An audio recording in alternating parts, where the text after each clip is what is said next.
Fala, turma! Bom, eu fiz um vídeo sobre bloqueios, do CFC por conta de documentação de instrutor vencida, de documentação de veículo vencida, e recebi alguns comentários e eu queria nesse vídeo pontuar algumas questões muito importantes referentes ao salário daqueles que ficam bloqueados. Então fica comigo até o final que eu vou falar sobre a remuneração, sobre as consequências ou possíveis consequências aos profissionais que se tornarem inaptos a trabalhar por conta de um vencimento de um documento, tá bom? Então se você ainda não é inscrito no canal, se inscreve agora, aproveita, clica aí no sininho das notificações para que você seja notificado sempre que um vídeo meu for publicado, tá? E também me siga no Instagram, alexalves.adv. Então, para quem não me conhece, me chamo Alex Alves, sou advogado, especialista em centros de formação de condutores, em autoescolas, tá bom? Trabalho em autoescolas há mais de 20 anos, Sou também proprietário de autoescola, tá bom?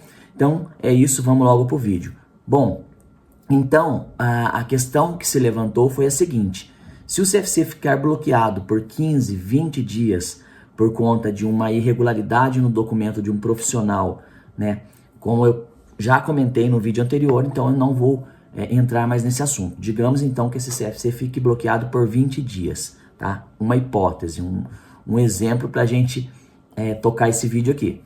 Como fica a situação daquele profissional que deu causa a esse bloqueio, tá? Então, seu instrutor não renovou a habilitação dele e, portanto, seu CFC foi bloqueado, porque você só tinha 2 instrutores. O que vai acontecer? Qual a consequência para esse instrutor? Então, vamos lá. A gente tem que analisar, primeiro, se a conduta desse instrutor foi uma conduta culposa ou dolosa. E isso vai fazer uma grande diferença lá no final. O que significa isso? Se esse instrutor teve realmente a intenção de te prejudicar, deixando o documento vencer, ou se realmente foi descuido dele, tá? E eu tô partindo do princípio que o diretor da autoescola, o próprio proprietário, não tinha um sistema de gestão eficiente para detectar isso, tá? Mas a obrigação da documentação em dia é daquela pessoa, é própria dela. Na verdade, um sistema de gestão evita essas falhas, mas não tira a responsabilidade daquele que tem que fazer aquela determinada regularização documental, Eu sei que minha habilitação vai vencer, eu sou obrigado a renová-la. Mas vamos lá.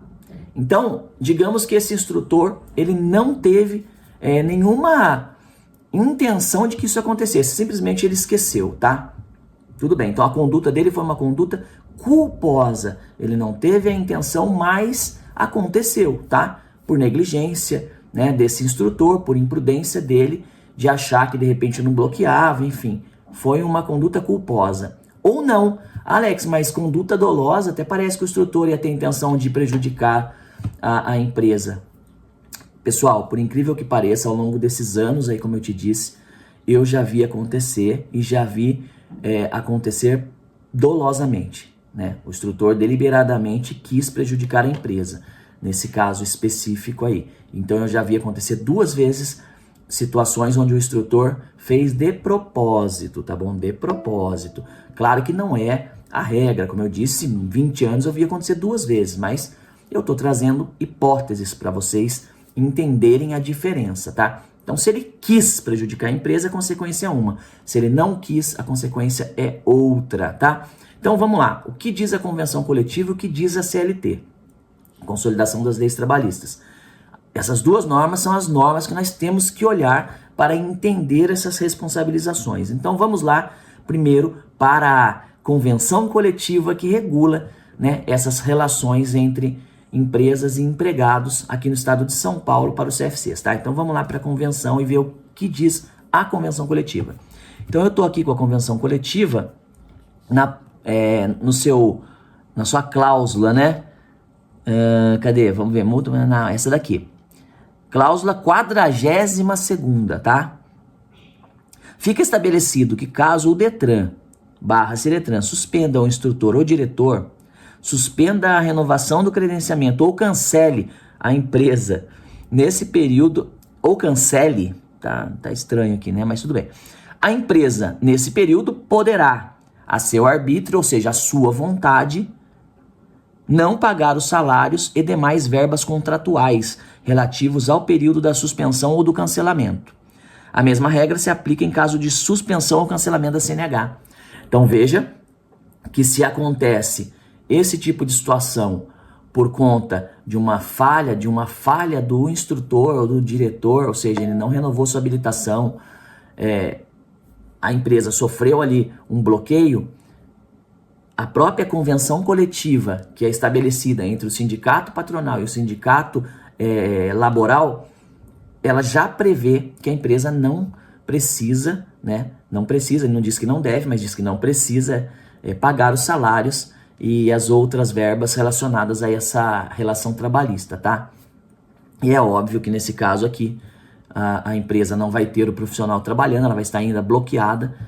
É óbvio que ela provavelmente fará os descontos, né? Mas aí é critério da empresa, depende muito dela. Então a convenção coletiva já deixa isso muito claro. Então nesse caso nós estamos falando de uma conduta culposa. O instrutor não teve a menor intenção de que acontecesse isso, simplesmente ele esqueceu. E a empresa não tinha um bom sistema de gestão para detectar que isso ia acontecer, né?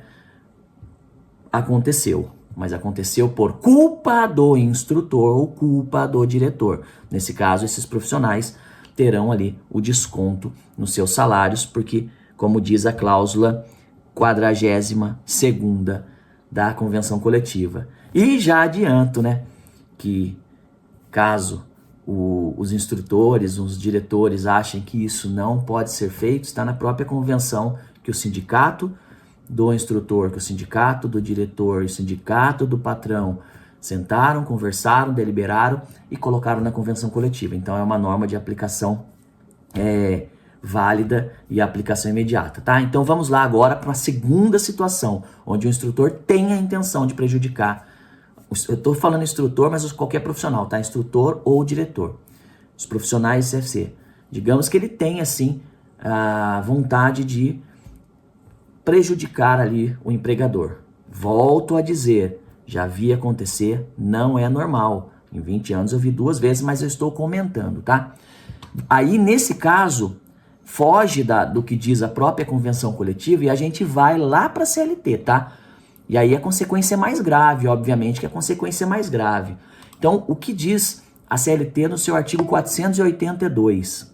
Diz o seguinte: constitui justa causa para a rescisão do contrato de trabalho pelo empregador. Então, nós estamos falando agora de uma questão onde pode levar, sim, a justa causa, a demissão por justa causa, tá? Veja lá o que diz a letra M, tá? A letra M. Diz o seguinte: perda da habilitação ou dos requisitos estabelecidos em lei para o exercício da profissão em decorrência da conduta dolosa do empregado.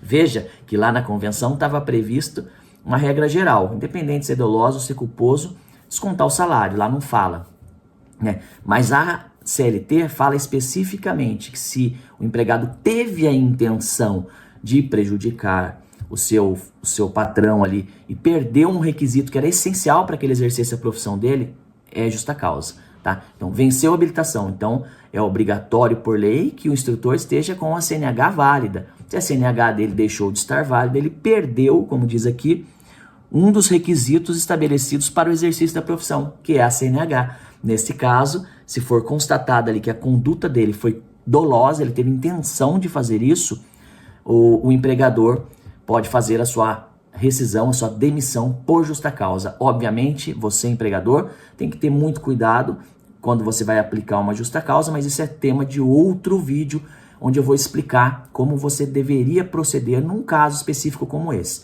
Também não é tão simples, porque se você vai demitir o funcionário por justa causa, esse é sim um motivo, mas tem que ficar muito comprovado, tá? A conduta dolosa dele. Mas isso é tema para um próximo vídeo, esse vídeo já está muito extenso. Então, se você gostou do vídeo, deixa aí sua curtida, deixa também seu comentário. Eu trago sempre as informações, não opiniões pessoais, tá? Eu só simplesmente interpreto a legislação e trago as informações. Um ou outro vídeo eu dou opinião. Nesse caso, não se trata de opinião, se trata do que está escrito na legislação, tá bom? Se gostou, então, aquele like para ajudar. Se inscreve no canal se não for inscrito. E até o próximo vídeo. Grande abraço.